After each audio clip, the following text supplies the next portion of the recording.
Bom, pessoal, vamos para a nossa hora do conto, né? A única biografia de uma brasileira da coleção Black Power é a Carolina Maria de Jesus. Vamos conhecer quem era, quem foi, o que ela fez, Carolina Maria de Jesus, certo?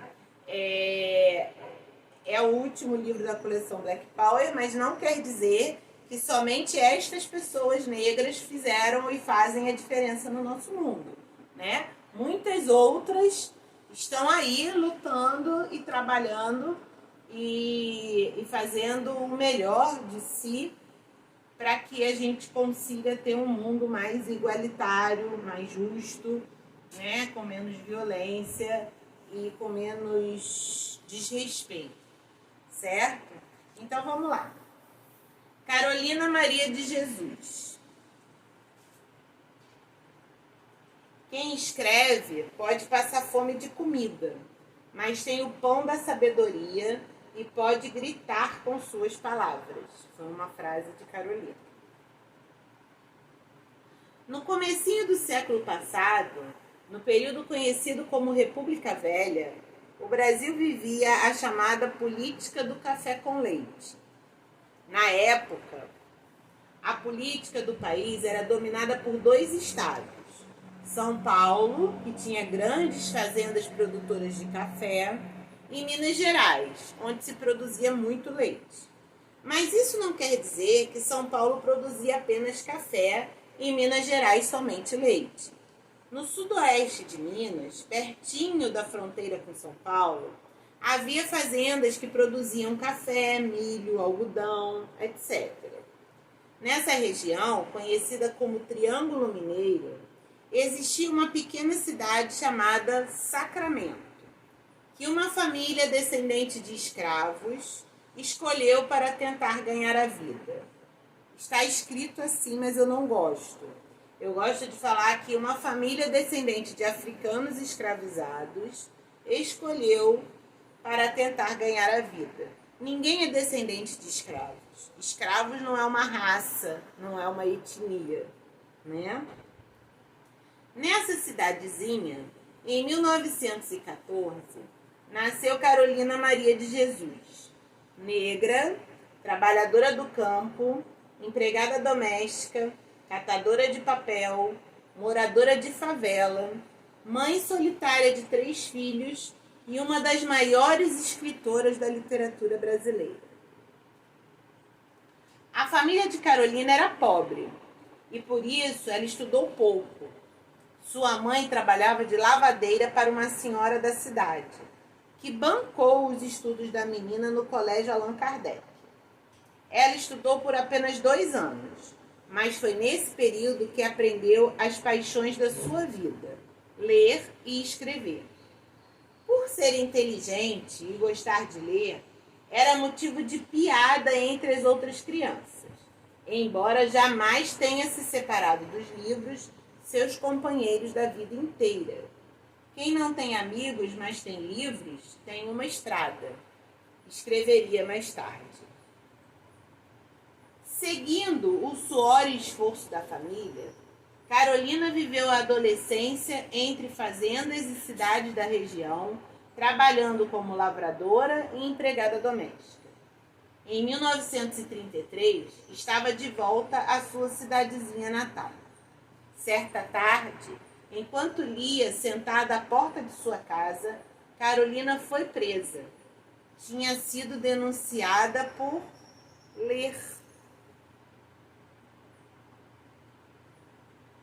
Senhores, ela foi presa porque estava lendo.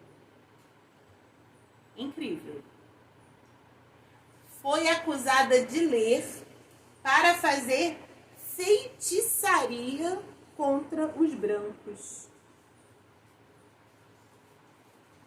A mãe, desesperada, ao sair em sua defesa, também foi presa.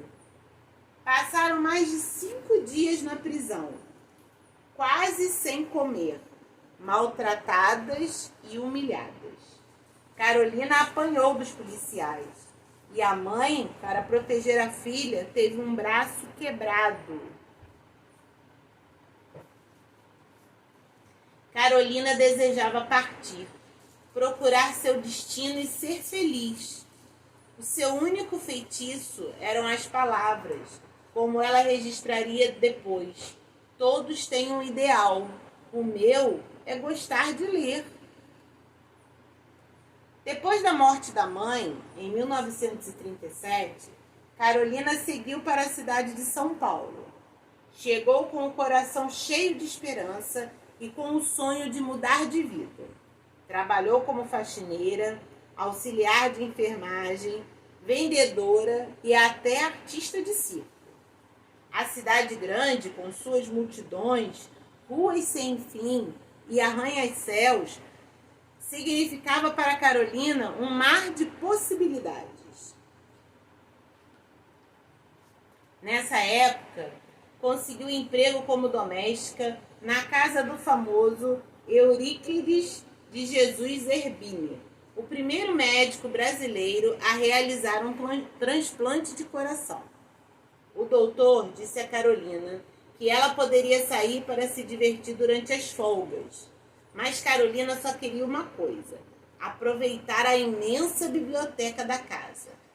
Com a permissão do patrão, ela passava um momento de descanso entre grandes escritores da literatura mundial. Para quem considerava os livros a maior invenção da humanidade, aquilo era um paraíso. Em 1948, ocorreu uma grande mudança. Carolina engravidou. Por não conseguir arranjar emprego, acabou indo morar na favela do Canindé, perto do rio Tietê, na zona norte de São Paulo. Chão de lama, barracos de madeira, miséria. A favela para Carolina era o quarto de despejo da metrópole, onde ia parar tudo o que a cidade não queria mais usar. Apesar da realidade dolorosa, ela não deixava de sonhar. No fim do dia, encostada à porta de seu barraco, olhava o céu estrelado e sonhava.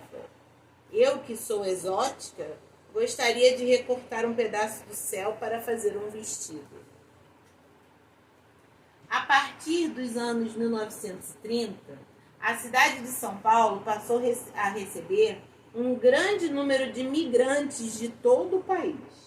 As pessoas deixavam a zona rural e partiam para a cidade em busca de novas oportunidades.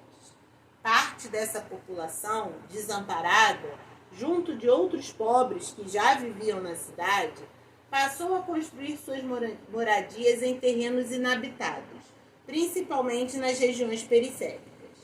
Em 1957, a cidade de São Paulo tinha cerca de 2 milhões de habitantes, 50 mil deles vivendo em favelas. Para sobreviver, Carolina se tornou catadora de papel. Andava o dia inteiro pelas ruas de São Paulo, juntando todo tipo de papel que encontrava.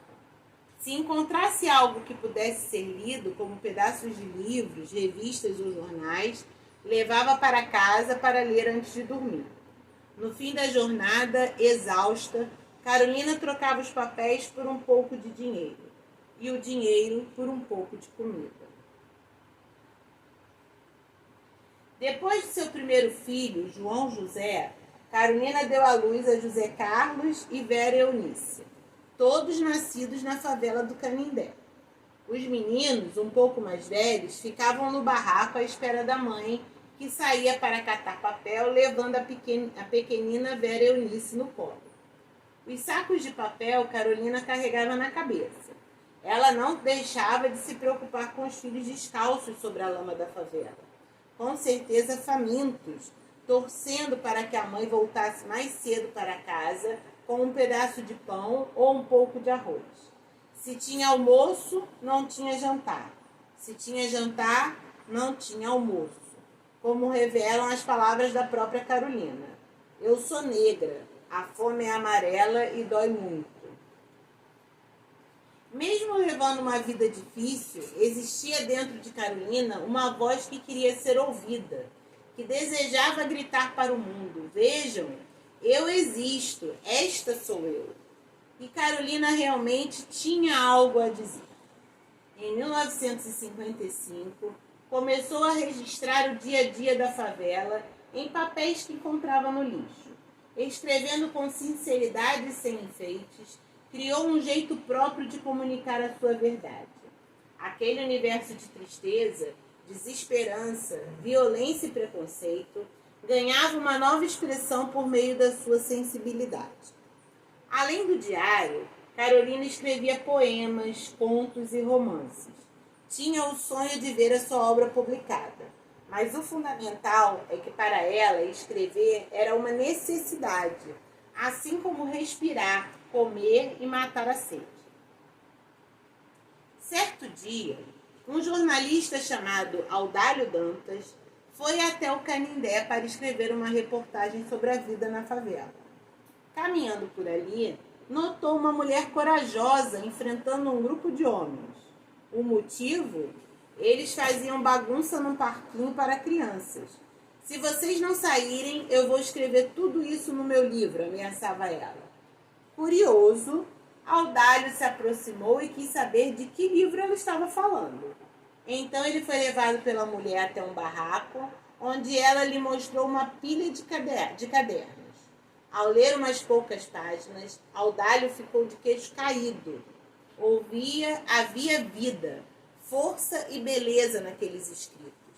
Tinha encontrado sua reportagem e ela se chamava Carolina Maria de Jesus. No dia 9 de maio de 1958, o jornal Folha da Noite publicou uma matéria contando a história da catadora de papel, mãe solteira de 3 filhos, moradora da favela do Canindé, que escrevia em cadernos que encontrava no lixo. A reportagem apresentava trechos do diário de Carolina e anunciava que ele seria publicado em livro com o título de Quarto de Despejo, Diário de uma Favelada. A repercussão da matéria foi enorme e Carolina se tornou o assunto mais comentado da cidade.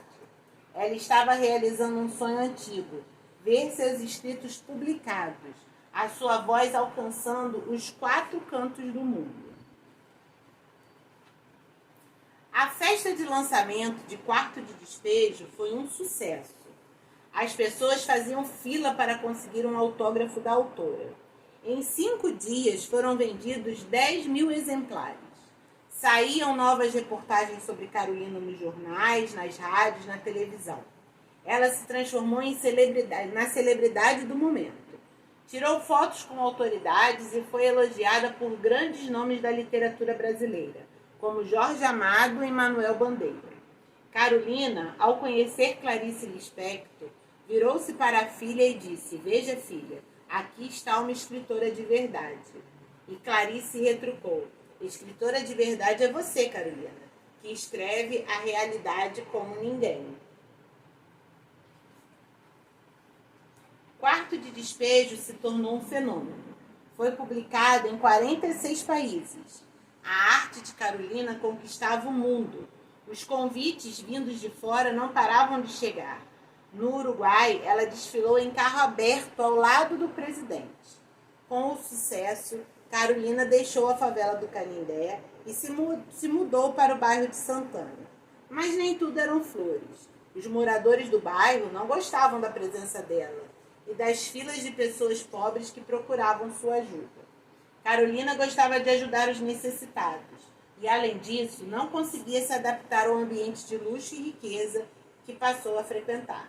Ela não queria ser vista como um simples produto de consumo, mas sim como artista e escritora. Depois de Quarto de Despejo, Carolina lançou em 1961 Casa de Alvenaria, em que conta como era a sua vida depois de ter saído da favela e denuncia a hipocrisia dos ricos. O livro não foi bem recebido e vendeu menos do que o anterior. Carolina chegou a gravar um disco com canções de sua autoria. Pouco depois, em 1963, publicou o romance Pedaços da Fome e, com dinheiro do próprio bolso, lançou o livro Provérbios, que também não fizeram sucesso e complicaram sua situação financeira. Carolina tinha língua afiada, defendia a doação de terras para os pobres como a solução para o fim das favelas. Entre outras opiniões polêmicas, assim era tida como estranha pela elite. Cada vez mais isolada, decidiu, em 1969, ir morar em uma chácara em Paralheiros, no extremo sul da cidade, onde teria um ambiente mais parecido com o da sua infância, com hortas e animais. Esquecida pela mídia e pelo meio literário, Carolina perdeu quase tudo o que tinha ganhado. Levou uma vida simples em sua chácara até que em 1977 foi surpreendida por um ataque fatal de asma. Depois de sua morte, foi publicado o livro Diário de Bitita, em que a autora conta memórias de sua infância. À frente de seu tempo, ela se tornou um exemplo de resistência e perseverança. Assumiu o seu lugar de fala e fez sua voz ganhar o mundo.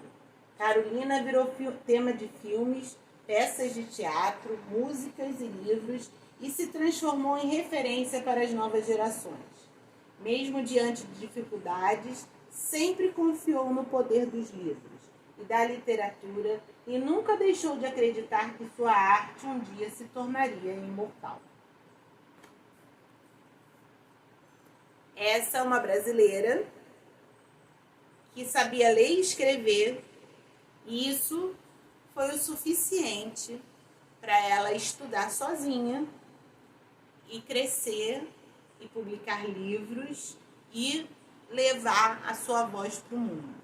Por isso que eu falo muito para vocês, que vocês leiam. O que a gente precisa está nos livros.